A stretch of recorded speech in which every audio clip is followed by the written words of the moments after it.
Hope to die. Welcome to I Hope You Suffer. What? Why?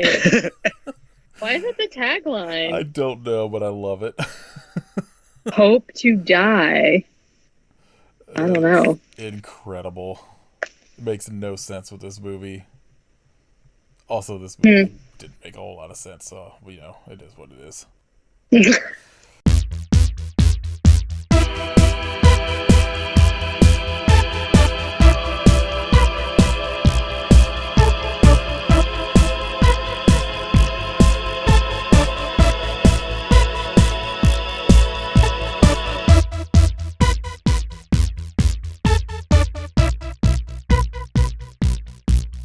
This is episode 181 of I Hope You Suffer. I'm Bill Moseley Suspenders.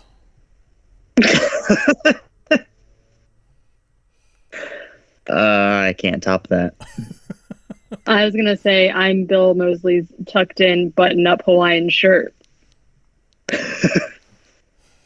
You can be his janitor keyring. Oh, there we go.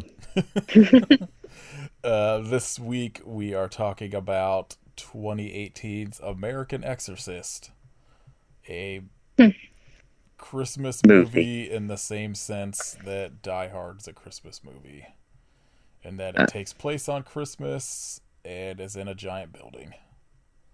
And there's decorations. All right, I hope you suffer, but why? But Yeah.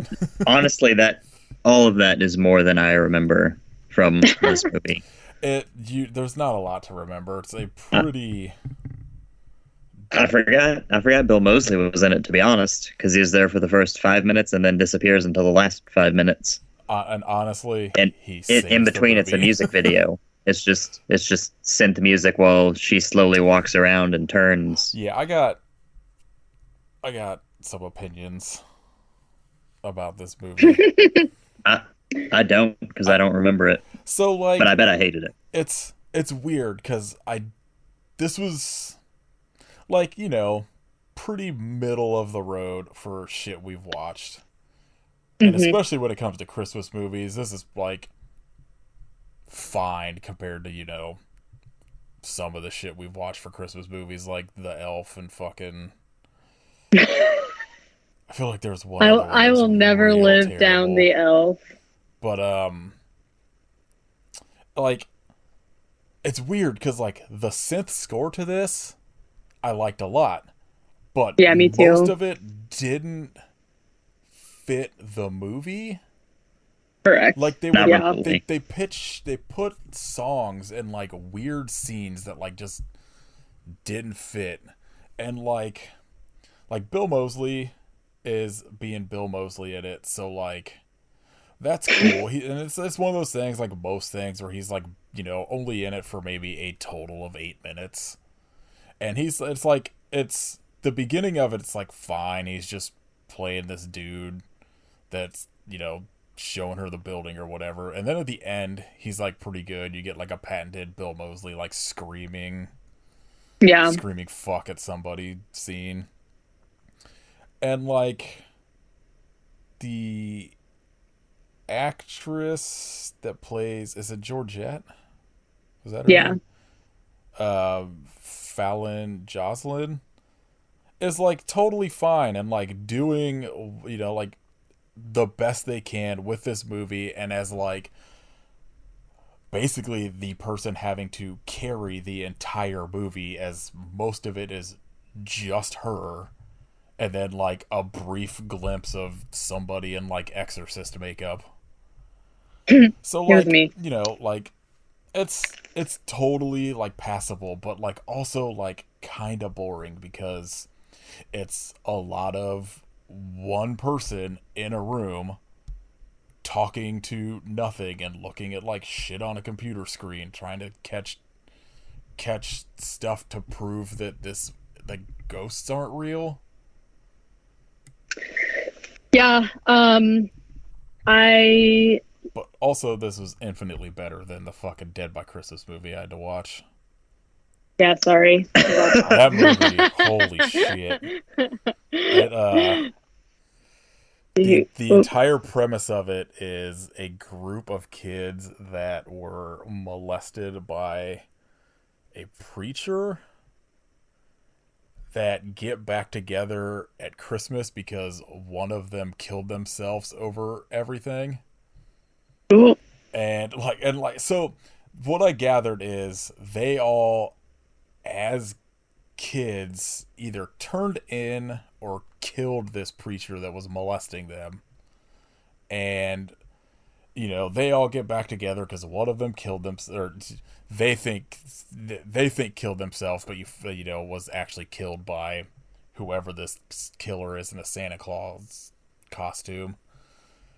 And they're hanging out with this nun that was like taking care of them, and long story short, they all get killed off except for one of them. You find out it was the nun who was also fucking this preacher. And it's fucking weird and bleak and looks like shit, and you can't tell anything is going on. Like, the only cool scene is the one that made you pick that movie, and that somebody's they like are taking out pieces of this woman's back that look like gingerbread cookies. Yeah, and the entire I was gonna ask if that actually even happened. Well, it's terrible. Like, it looks like shit. But like it's funny because when so he cuts them out and then bakes them. Yeah. But when he pulls the tray out, it's completely covered in blood, and it's all these just weird bloody chunks of like human flesh in gingerbread form, and then like one actual gingerbread cookie in the corner that like someone comes over and like grabs and is like getting ready to eat, as if it's not just completely like, it looks like they dipped it into a bucket of blood and then pulled it out, and they just act like they can't, like it's just fine. It's fucking weird. That movie was just it's up there with like The Elf as one of the worst Christmas movies I've ever watched, or like Christmas horror movies or whatever. And it was only 59 minutes. It was fucking brutal. Well, yeah, this was like you said, this was like, to me, totally fine. I actually honestly was like enjoying the first I don't know, like, I wouldn't say half of the movie, but the beginning half, like, I kind of enjoyed. I thought the opening scene was like pretty good, and then I really liked the music, even though, exactly like you said, I felt like it was kind of out of place. But then as the movie kept going on, I was like, it just like started falling apart for me. So there's like cool imagery in this, and then a lot of like boring shit. Like, the stuff with like the printer paper is like cool looking, and then that weird fucking planchette box thing with like the chalk was like kind of cool, but like a lot of the rest of it was just like, I was like, all right, whatever. Yeah, I mean, I feel like my notes aren't that long because a lot of it's just like, geez, ghost hunting, so it's like, it's pretty easy to get through. What do you think, Kit?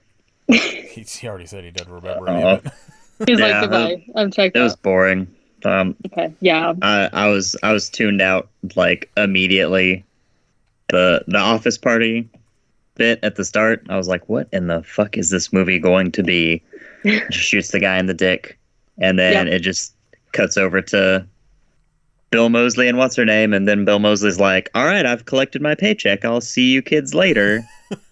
And then she just wanders the halls in a dark place set to, pounding synth music for an hour and 15 minutes before Bill Moseley shows back up and is like, I'm the bad guy. I need more money. Wow, spoilers. It's weird because like I said, like, she does a good job of kind of like I can't say she was bad as like a bad actress in this, right? Like, she does a pretty good job. She's fine. She just doesn't make me care about any of it. It's just not, I especially for me, like, I don't give a shit about ghost story movies at all unless it's like weird Japanese ones. So like this, from the get-go, is like minus. Like if Bill Moseley wasn't in this, I would have never given it a second glance. But like from like when I read like the little description on Letterboxd or whatever, and saw the poster that's on Letterboxd, I thought Bill Moseley was one of the ghost hunters. So that's why I was like, oh, okay, that sounds interesting. And it's like, you know, takes place on Christmas Eve or whatever, so it counts as a Christmas movie. And then, like, you know, we got like 20 minutes into it, and I was like, oh. But, I mean, like, she's totally fine in, like, a situation that's, like, most, you know, because I think this actress was only in one other movie, and I think it was a movie also directed by the same directors as this, Johnny Zito and Tony Trav. So Those like, you are know, fake. Those are fake names. I mean, would you put your name on It's that? Johnny Zito was a wrestler. I'm pretty sure. Yeah. Yeah, and so like, you know, like if I don't like, obviously I'm just looking on Letterboxd. I don't know if she has TV credits too, but like for somebody that's only in like 2 movies, like she does a pretty passable job at like carrying a majority of this movie. And it's just, unfortunately, it's like if you were watching an episode of fucking Ghost Adventures that nothing happens in for an hour. No one's trying to fucking fist fight ghosts. No one's wearing baggy jeans. Well, then you're not watching an episode of Ghost Adventures, are you? They really blew their load shooting that dude in the dick so early on in the movie, in my opinion. Like I knew what they were going for at the beginning, but I was like, this scene kind of rules. Maybe this movie will be cool. But then I was like, I kept telling myself for that first like 5 or 10 minutes, I was like, all right, this is obviously just setting up that all these people are gonna be fucking ghosts or some shit. But like, it like when she shoots the one dude that's like, you know, like the first guy she shoots, and he's just like holding his belly, and he just walks through, and he's just like, your wife's here, or whatever. Here. I was like, this movie might kind of rule. Yeah, it really pulled the rug out from under me. Yeah. You know, after that, where they're like, "No, we're walking here." I was confused because like the movie it's on Tubi. If for some reason you feel like you need to watch it, was listed as like a horror comedy, and I was like, okay. And so the opening scene, like, kind of is, but then after that, nothing is funny again. So I was gonna it's say, like there's not much comedy going on in this. No. Okay, so essentially this movie opens with a guy named Bud who works for the American Trust Company, which is like, or wait, it's the American Trust building where this movie takes place. Just, you know, snorting some coke. Is that a real building? Does anyone know? I doubt it. I mean, it probably is. It's like such a generic name, probably, but I don't know specifically. And he's like, haha, White Christmas, woohoo! And he's at an office party. He basically, we do see like from the magazine that he is like doing the drugs off of, that it is December of 1984. They're having a company party where everyone is just like fucking wasted. Like there's some guy without pants on. Yeah, bitch, there's another dude dancing around with a lampshade on his head, you know. Everybody's doing coke. Yeah. Well, especially the boss. He's the boss. Yeah, I know. He's he says also it like 20 times, like the Lonely Island song. He's also like banging his secretary, and I gotta say the noises are very disgusting. There's like very prominent slapping noises. Was it what was the better sex scene, this or Die Hard Dracula? Die Hard Dracula. Die Hard Dracula, because there was no Flight of the Bumblebees or whatever the fuck playing. One of the guys, there's like a guy there who was complaining about Bud. I think his name was Bud, about how he like fucking sucks because he stole all that guy's leads, and so it's like the end of the year and he didn't get his bonus or whatever, and he's mad. He's like, I fucking hate this job. And so he is gonna leave, but then As he's trying to take the elevator down, Bud's wife comes out with a shotgun. And you know what? At least it's a festive shotgun. It's like wrapped in ribbon and it's got some holly on it. You know, real psychotic break hours wrapping your decorating your gun, your shotgun. So also her name is Holly. So there's that, just to make it extra Christmassy for you. Can we talk about this person on Letterboxd that reviewed this by saying it's Trauma meets Argento? What? And that there's like only 3 5-star reviews that they're basically all just like, I know the person that made this movie. Aw, that's nice of them.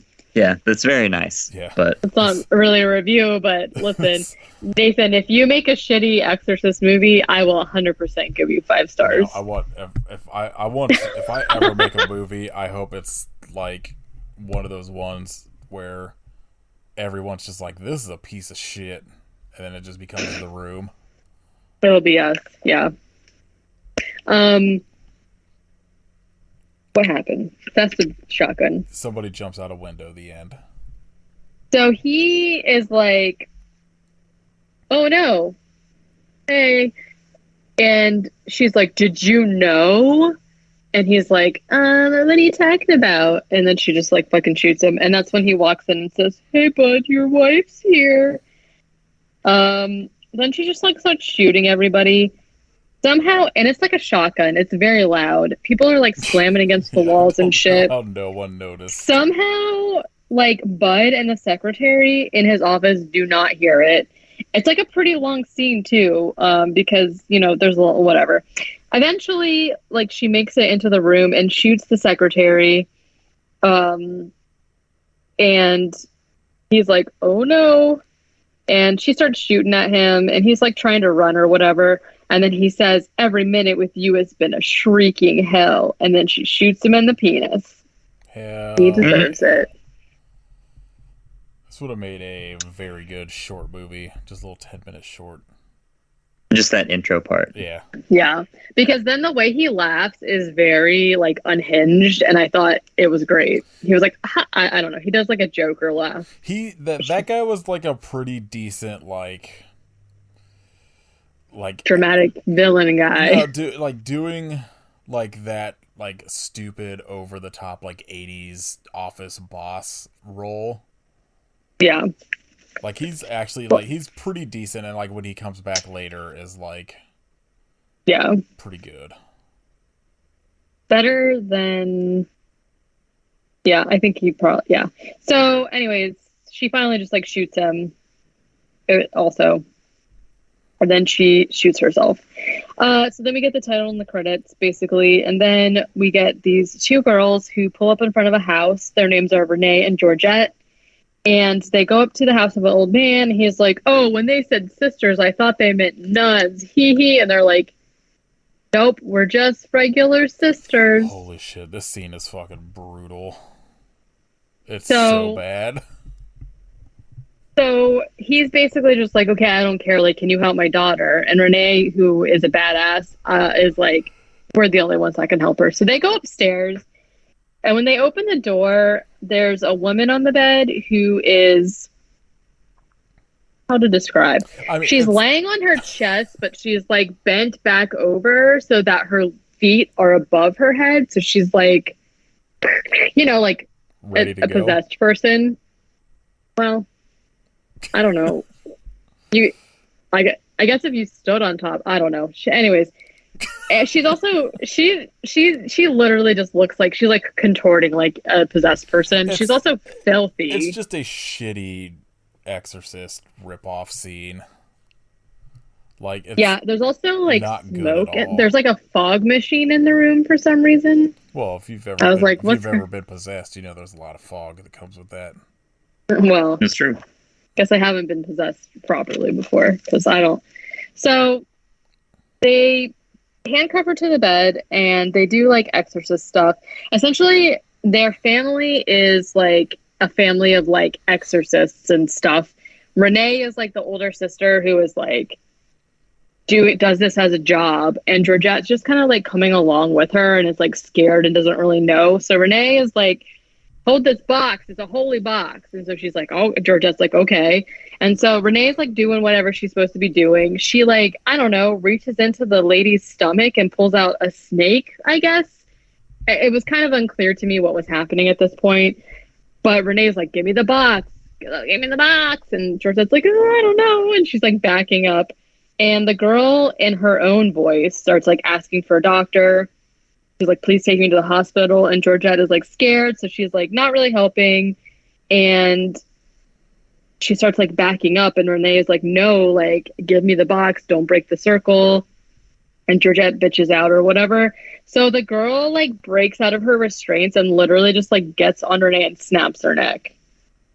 Then we like hard cut to like Georgette being interviewed on a TV show, and we find out now that she's basically like a skeptic, which I did like, not understand at all. Like, you literally saw this shit, a possessed person kill your sister. Yeah. Like, I couldn't tell if it was supposed to be like a grift on her part. Because it's also like it doesn't make sense with like that scene doesn't make sense with the rest of the movie where she's like I don't know, like now that like we're talking about it, I'm starting to like it less. Well, we'll get to it, and this is like the major problem that I have with this movie, like all other things aside. So skeptic. And she basically like speaks out against like paranormal investigators and faith healers and like all of these things that her family is really well known for being. And the guy is kind of like, I don't know, kind of like, isn't your family like fortune tellers and shit? And she's just like, well, whatever. People are just misinformed. So I have to feel like maybe if I'm giving this movie too much credit, but I have to feel like maybe because of what happened, she's trying to like rationally explain it, because the idea that like a demon possessed this girl and killed her sister and it was her fault is like too much for her. I don't know. So she basically like goes around and tries to like debunk spirits and shit, right? So we literally, from that interview, hard cut to Georgette already being at the American Trust building or whatever.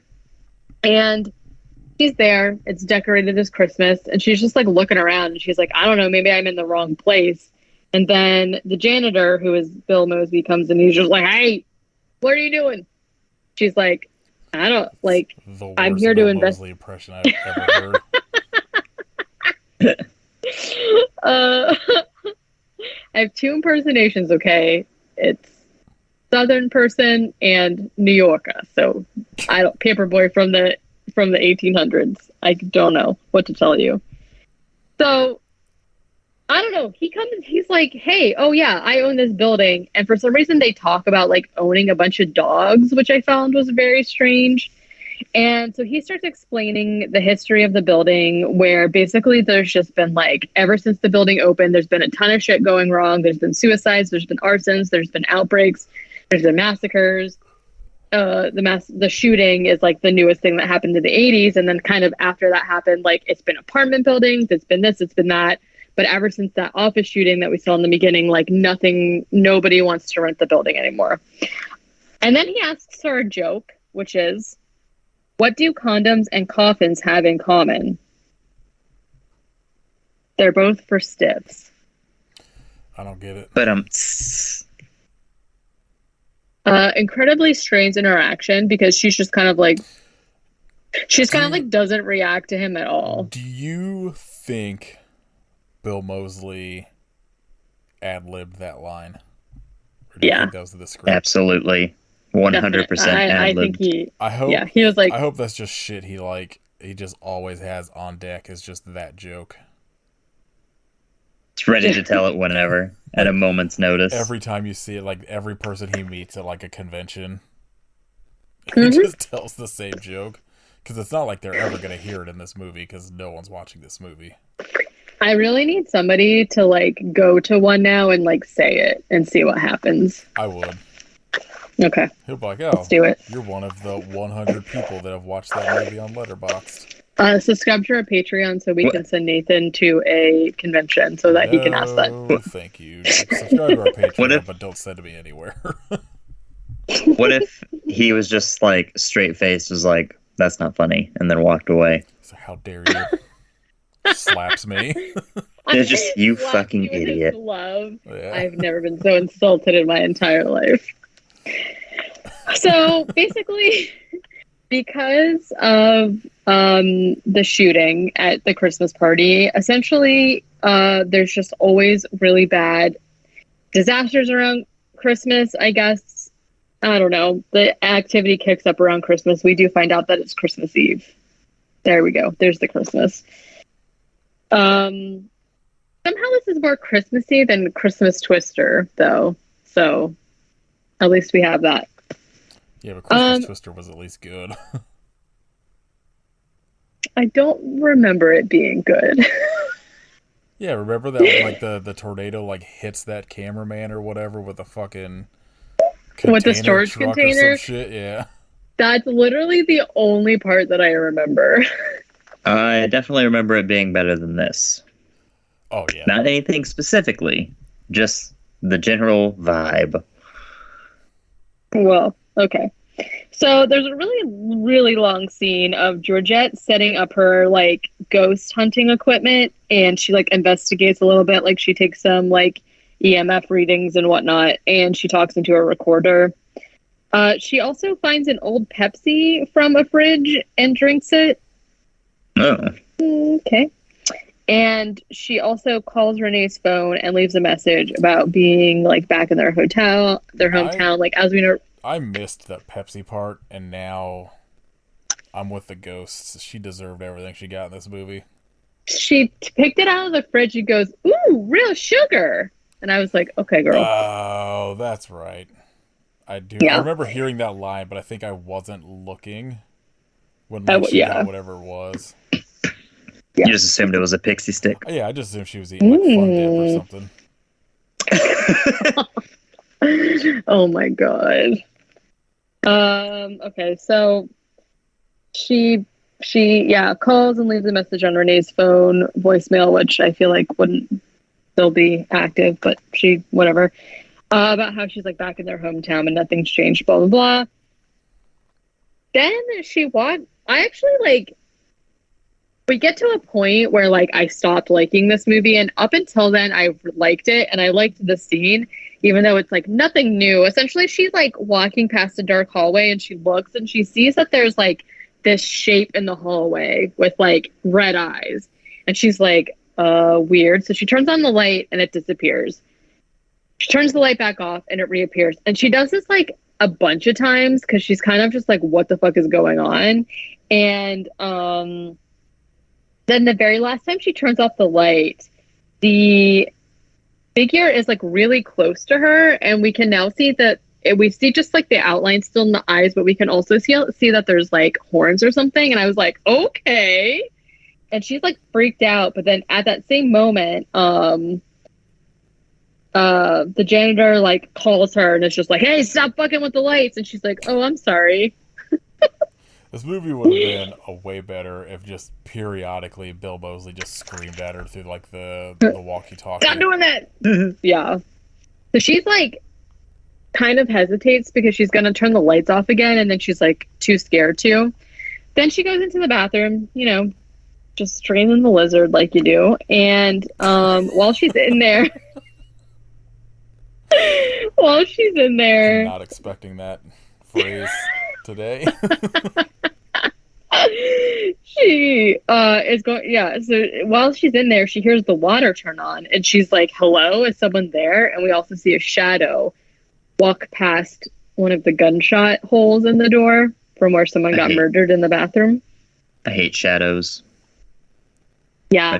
Wretched things. Nothing good ever comes out of a shadow, That's true. She's like, Shadow the Hedgehog, real asshole. he cusses too, You can't, that's not for the children. I mean, that part's pretty cool, actually. But he also uses a gun. Can't use his own powers, So Nothing's faster than a bullet, okay, Sonic? well, see. So she's like, hello. And then she comes out of the stall, no one's there. There's like a really weird scene where like she is like looking under the oh hi. Oh. There's a stray cat in here. Hello? Sorry about that. What did they think about American Exorcist? Did you like it? Orangey? A cute orange cat. Hello. The show belongs to the cat now. Yeah.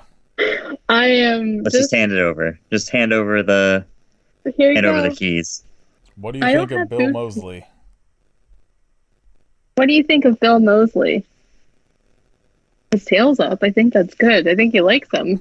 Are you a fan? Everybody does. You're. I'm. If you don't Very- like Bill Moseley, don't talk to me. Yeah, honestly. I'm sorry I don't have any food.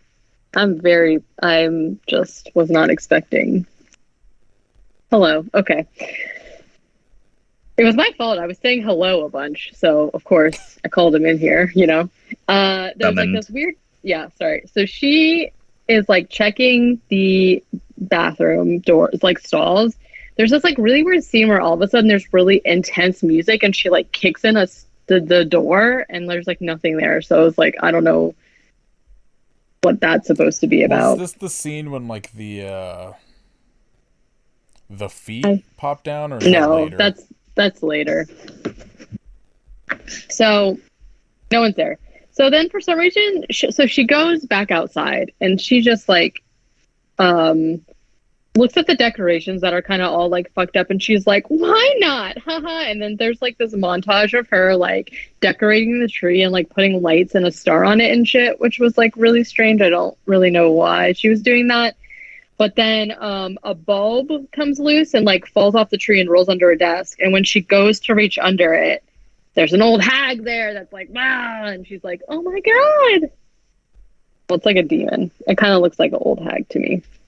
I don't know. I kind of liked the makeup job that they did. Like, I was expecting it to look a lot shittier. It's fine, especially like it's good for like a movie of this quality. Yeah, But I thought it's so. like it's pretty generic in like the grand scheme of like possession. Monsters. It's like Yeah. it looks like to me, anytime like one of them just kind of flashed on the screen, it just looked like there's a specific cover of the movie Demons that has like Yeah, that, I know what you're yeah, talking like about. it just looks like that. Yeah. So it just kind of goes like, wah, and then she's like, oh no, and then the lights go out. Just like that. Yeah. And the lights go out and then her camera just starts like going off and taking a bunch of pictures and the flash is like blinding her, which at first I thought was cool, but then the scene kind of went on a little too long. But there are like scenes where like the flash goes and like sometimes the hag thing is like behind her and sometimes it's not. And then she's just like, stop. And then it does just eventually stop. She immediately like runs over to her computer to like look at the photos. And as soon as she sees one of the photos with like the demon hag thing in the background, like her computer dies. Her computer baffled me to no end because I don't think computers just pop up and have a low battery thing that just takes over the entire screen. No, it also looked like the low battery thing like on a cell phone. Yeah. So, she actually like after encountering this thing, she doesn't really ever seem that like pressed about it either. So at this point, she's like trying to like flip the fuse box like to get the power to come back on. It's not working. She tries to call the janitor, but the signal is like too bad. She can't like hear what he's saying or whatever. So this is when she just decides to like look around again, I guess. And she sees like, I don't know that younger people will understand this, but whenever you like make a Xerox copy, there's like a very specific like light that comes up from it. And so basically that light is being reflected like on the hallway outside of this room. So she's like, what the fuck is that? So she goes towards it. She goes inside the room and sees that there's like a guy standing there making copies. And she's like, hello, like, what are you doing here? And then she gets closer to him and he turns around and he's like a zombie thing. He's like, rah. And then when she falls down, he like disappears. The zombie thing in it, I did not like, but I did like. I liked the room being lit by basically the Xerox machine being propped up. Yeah, like I think that they did do some cool scenes with the light because there's like one point. I don't know if it was this. She walks through the halls slowly a lot of times. There was one scene where she was walking and it was like prominently red light, but the backlight was like blue. And I thought it was really cool. And I just felt like if they did that a little bit more, it kind of would have like amplified the movie a little bit for me because there just like wasn't enough of it. But this scene with just the Xerox was like pretty eerie looking. So he's a zombie. He disappears, right? So she picks up the papers and it's just like mostly a bunch of gibberish. It's like numbers and letters and like symbols and shit. But like somehow she realizes that she can like fit them together. So she like fits them together on the floor. And like not just like on the floor, but it takes up like an entire fucking room. So I don't know how she figured out how to put this together. But she like climbs up on a desk or something and she looks down and sees that like it basically all of the symbols together make the face of like the hag thing that scared her earlier, which I thought was actually pretty cool. I don't know how they pulled that off. Like, I feel like that would have taken so much effort to do. I'm assuming that's and I don't really most of the effort of this movie went to. Right. Oh, okay. Yeah. I don't really know how to like explain it any more than that, other than like if you see The Office, there's like a part where like Pam makes a portrait of Dwight using like numbers or whatever, and so like when the numbers are really close together, they like create an outline sort of. But anyways, it was pretty cool. Maybe we'll share a picture of it. I doubt it. I doubt we'll be able to find a picture of it. You'll have to watch no it pictures and exist. take a screenshot. There's got to be like a name for there that is kind of thing. There's got to be, and I meant to look it up and I just like totally forgot. There has to be. It's kind of like I don't know. I'm not gonna keep. Yeah. Anyways. I mean, mosaic is probably not the right word, but like is probably is like the closest. Kind of like I could see that, yeah. At the moment. Yeah. Anyways, so yeah, technically advanced demon we have going on here. So then the phone rings, and she goes and picks up the phone, and it's basically a woman who was like asking for help, and she's like, where are you calling from? And she's saying that she's calling from an apartment number like in the building. So it's like the lady is calling her from when the building used to be an apartment building, and she's being kind of weird, right? She's just like, there's something behind my eyes, I can see what he's seeing, it's an angel, haha, I'm gonna cut it out. And Georgette is like, hey, no, like, don't do that. Like, chill out. And the lady is like, I think he's gone now. I don't know. Then she, like, screams, and the subtitle said wet gurgles. So, you know, do with that what you will. Georgette is scared and, like, starts running down the stairs.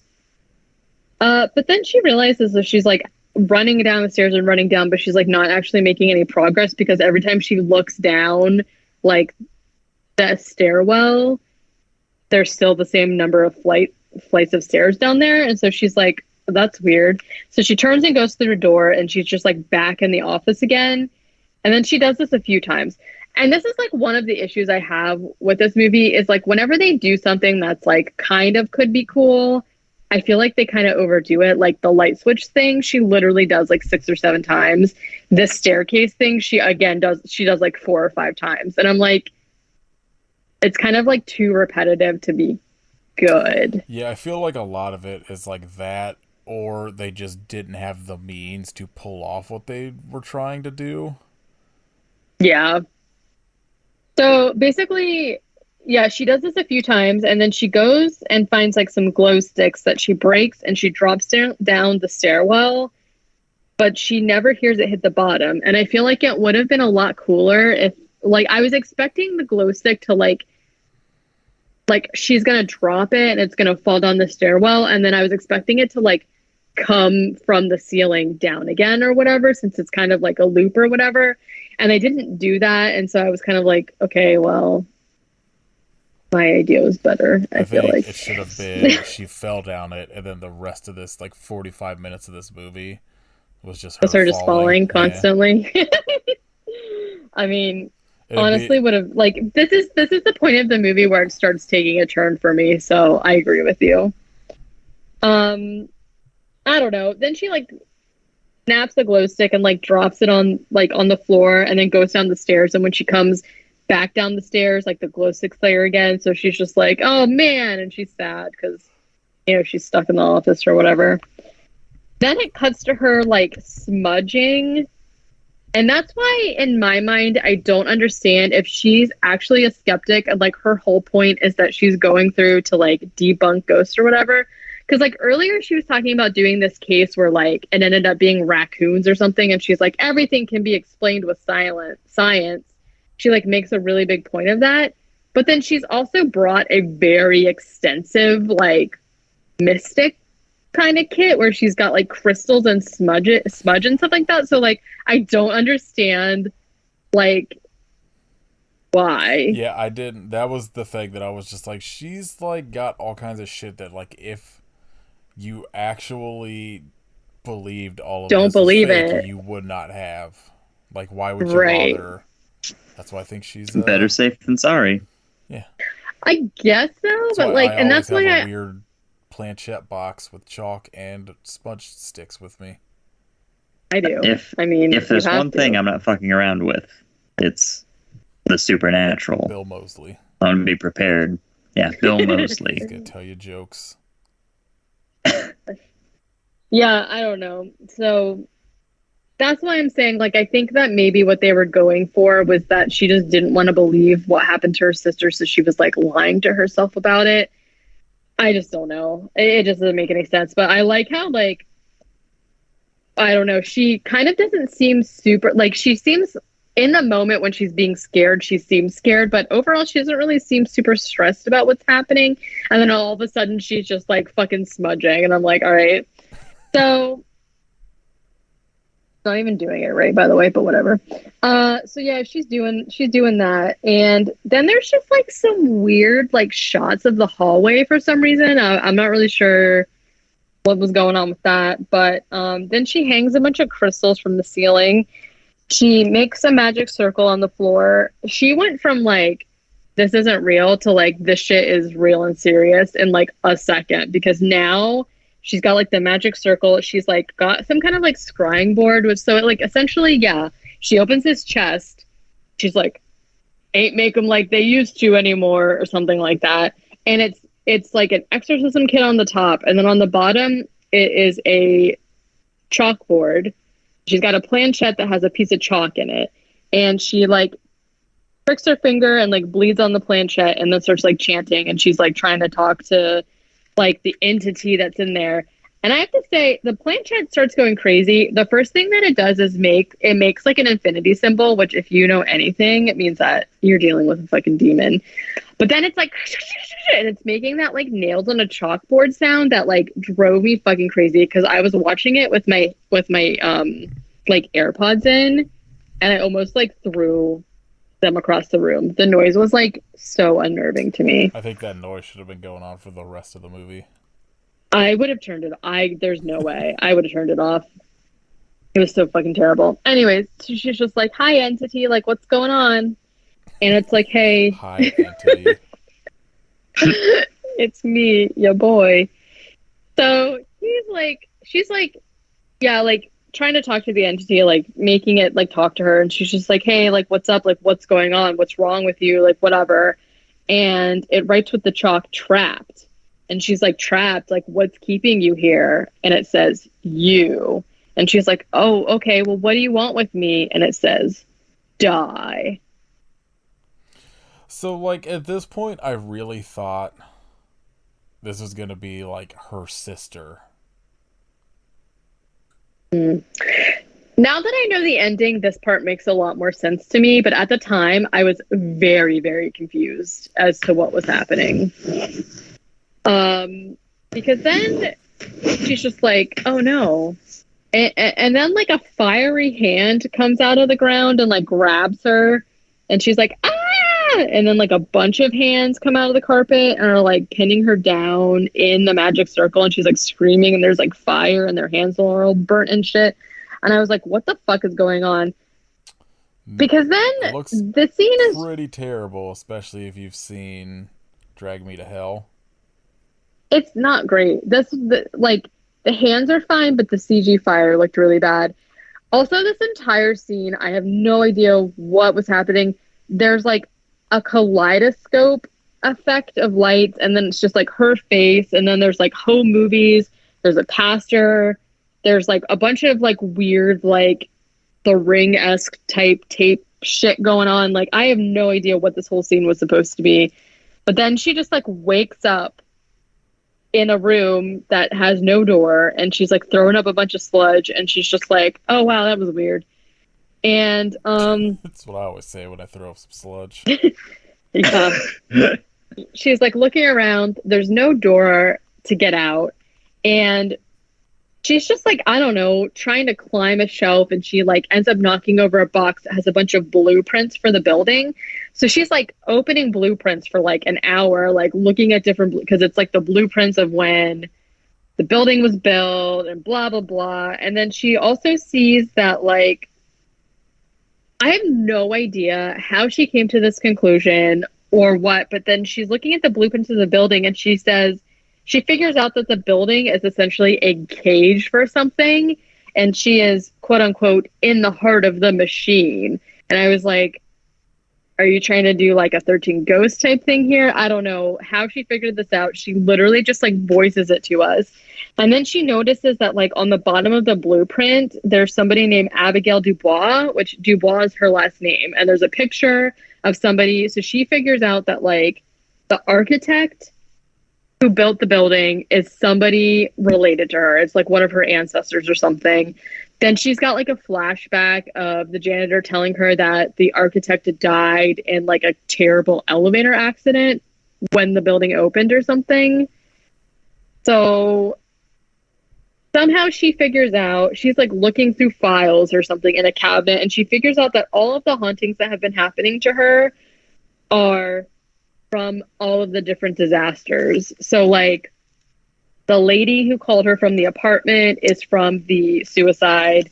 Then the dude that was making the faxes is from whenever there was like some kind of plague. And then arson was the hands. So it's like whenever he's saying the disasters, they're like flashing back on clips that she's been haunted by. So like now the only thing left basically is like the office shooting. So yeah, I don't know.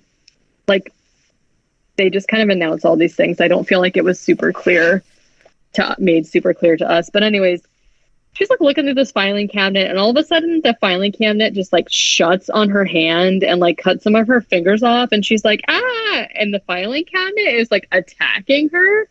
And I was like, what's going on with this? It should have been more shit like that of just, you know, she should have got attacked by the Xerox machine, all that kind of stuff.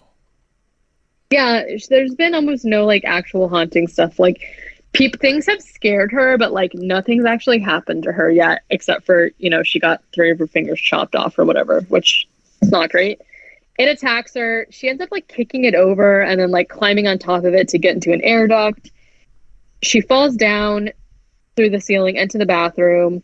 And this is when she starts like cleaning her hand in the sink, and she's like, "Ow, ooh, ow, ouchie."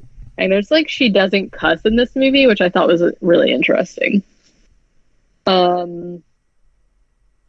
Yeah, I actually liked this part. So this is the part where she's like cleaning her hand, and you see behind her in the stall, there's like some gross, dirty legs that just like come down and like stand up, and then there's like an eyeball looking through and like watching her. And I guess she sees it. I'm not really sure, because then all of a sudden she's just like, ah, and she like runs out and like slams the door.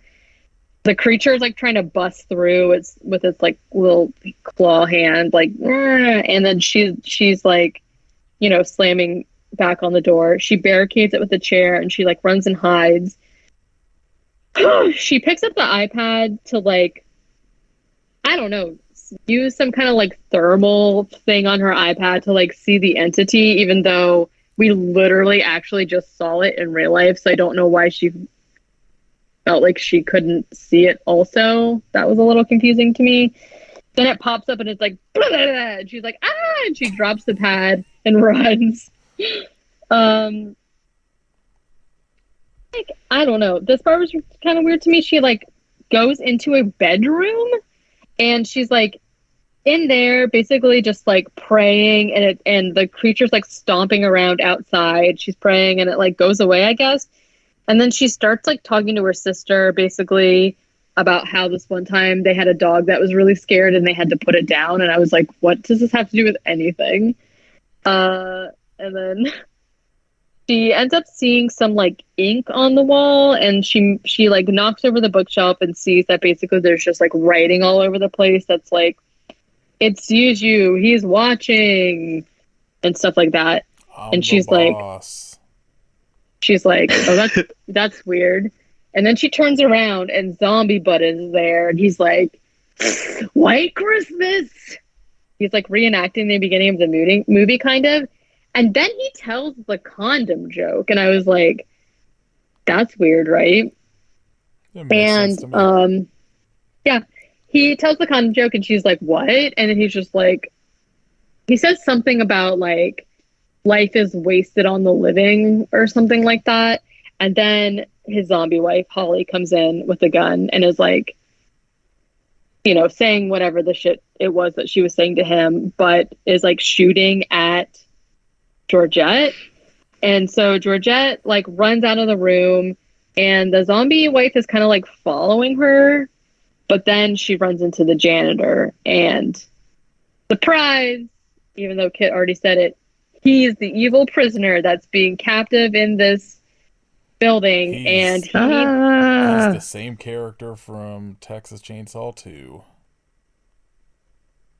That's insulting to Texas Chainsaw 2. That'd be sick, though. He just has a plate on his head all of a sudden. Tells her to, what was it, lick his dog dick or fucking whatever it is. I haven't watched that movie in a while. Ew. I mean, that would fit in with this movie too, though, honestly. There's a lot of dog talk and stuff about penises, so. Yeah, so, I don't know. He says something about, like, so I don't feel like it's very clear, but essentially what's happening here is that her ancestor built the building and trapped whatever he is, if he's a demon or a spirit or whatever, has trapped him in the building. He is the thing that's causing all of the accidents or whatever, and he needs her specific bloodline to be able to like escape. So he, I don't know, lured her there or something to like get her. And he like, at first I was confused because I felt like he said he needed her blood to escape or something. And so she's like, no. And she's like running around, and he's just like, you know, doing that thing where he just like walks after her and is just like appearing at the end of the hallway whenever she turns in. She's like, what's happening? Because she's like running and shit. Then he says, and then I said, he needs to take over her body in order to leave. Then he says something like, your wickedness is being burned away by my seed. She's suddenly pregnant. Amazing and line. I was like... It's like, what?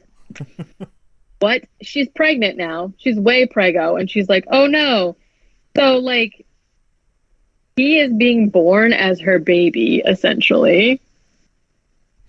If I'm reading that correctly. I really thought, like, this movie would have, like, I think I would have liked it a lot more if it would have had the bummer ending of her. Well, I guess it kind of does, but they just don't do it well. Like, They don't do it well. I wish she would have ended up, not willfully, I guess, because, you know, it's like he would have been taking over her, but like that moment when it twists and she like reels back and like looks up and she's like it's an angel. yeah, like in ecstasy about it. I was like, oh shit, that's kind of cool. And then it just like immediately doesn't do that.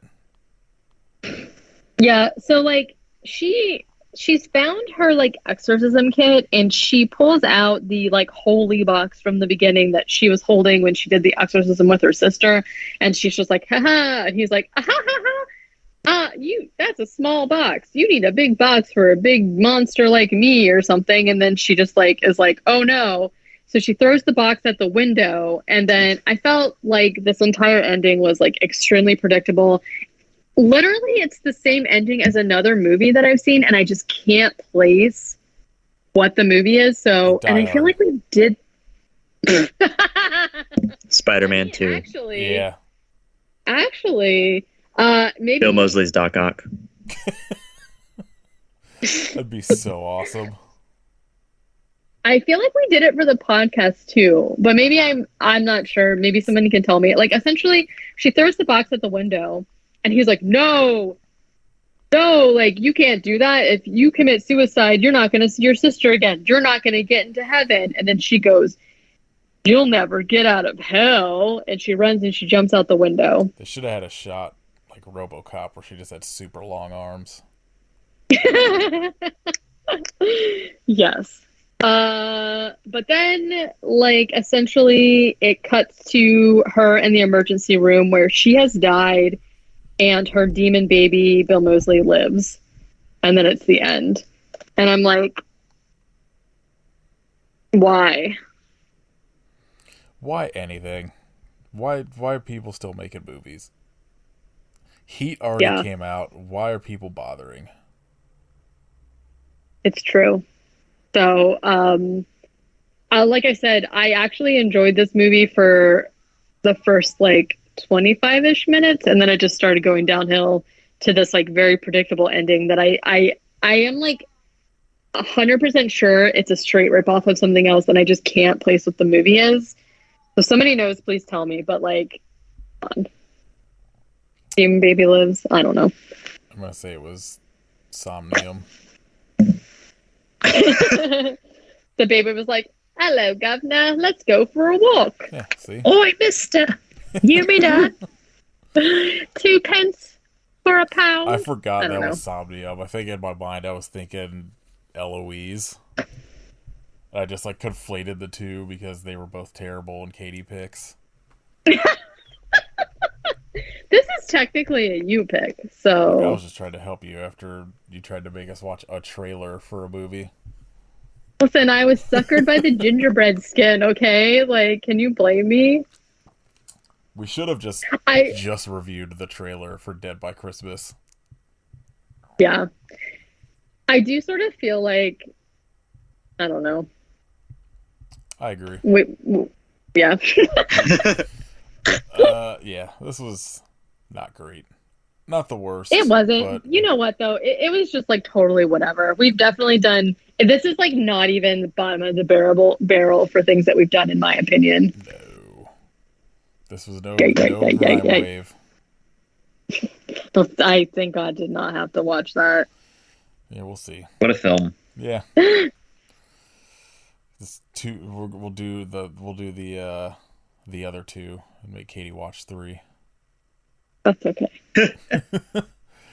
I passed. All right, any news? I did not look. Yeah, who cares? To be honest with you, but probably not. Some screen posters where everybody's holding a ghost face mask. The end. Oh yeah, but did you see the one with David Arquette? Yeah, I also don't care. Looking great, King. Let me know when he's holding Rey Mysterio's mask. That's what I care about. Oh. Okay, I will.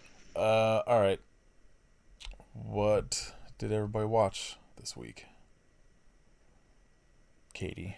Nothing. I watched a bunch of stuff to be announced. I think the only thing that I watched like of my own accord was I did start watching Baking It. Is that you can watch that for free on there? Yeah. Okay, I might watch Yeah, so it's on Peacock. It is free. As I said like before when I was talking about it, it's Maya Rudolph and Andy Samberg, and they are delightful, and I love them both separately and together. A lot more singing than I expected because I didn't expect any singing, and there's kind of a lot of singing, and it's kind of weird. Well, but that's sort of what she's known for from SNL. Well, so I never watched her on SNL. Like I've only seen her in other things, and but it's starting to be a lot more clear. But either way, it's I have enjoyed it. I only watched like 2 or 3 episodes, but I cried a few times, so you know they really know how to just punch me right in the gut. I think that's it though, honestly. What about Kit? Did you say nothing? Yeah, I watched Once Upon a Time in Mexico, and that is the only thing I've watched since Die Hard Dracula. Wow. I watched a couple things. I watched the other 2 movies with Tragic Ceremony and that Camille Keaton in Italy Vinegar Syndrome box set. So Sex of the Witch and Madeline Study of a Nightmare. Both of them were pretty good. I watched Deep Blood, which is one of the shark movies that Cruel Jaws rips off. And Sick. It is fine. It's like pretty boring as far as like an Italian shark movie goes, but like it's fine. It's a shark movie. You know. Yeah. I watched a Joe D'Amato movie called Crazy Nights. That was pretty terrible. It better be Nights with a K. It's not. It's it's a movie that stars Amanda Lear, who was like a singer in like the 70s or 80s. I don't know. She was apparently somebody of note that they sort of tricked into being to this movie, that she just filmed all these scenes, and then all of a sudden there was just a movie that came out that she's like all of her scenes are interspersed with like weird like faux documentary sex scenes. It's very strange. I rewatched Tammy and the T-Rex, The Void, Father's Day, Psycho Gorman, and Death Drop Gorgeous. All of those rule. And then I will talk about the other things I watched in the next episode because they tie in. All right. Shout outs to anything good?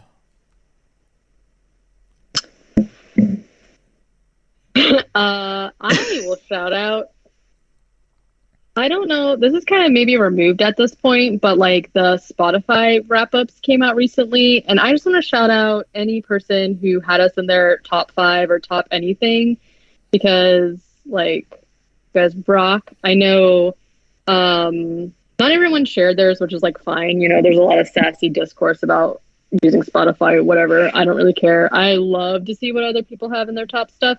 But I know specifically Mercedes, Josh, Dylan. I don't think Dylan shared this, but he like messaged me that we were in their top.